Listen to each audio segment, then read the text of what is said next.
मौला अली से रहा नहीं जाता। मौला अली देख के कहते हैं कि गैरों की तरह दूर वो क्यों बैठी है जाकर, गैरों की तरह दूर वो क्यों बैठी है जाकर। मैं आ ना सका उसका बदल था तहे खंजर, क्या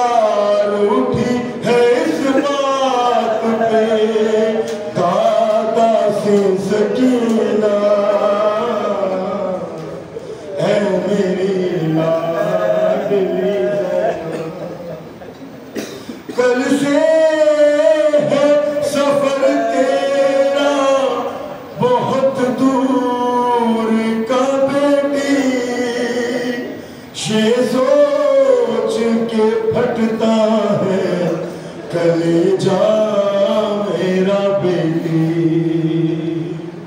पैदल तुझे आदत नहीं, पैदल तुझे आदत नहीं, चलने की ज़्यादा, ऐ मेरी लाडली ज़ैनब ने तकल्लुम कहा, हाय मेरा पर्दा,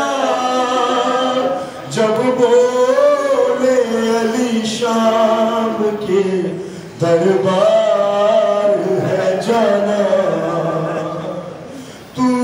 तन्हा नहीं जाएगी मैं साथ चलूंगा, ऐ मेरी लाडली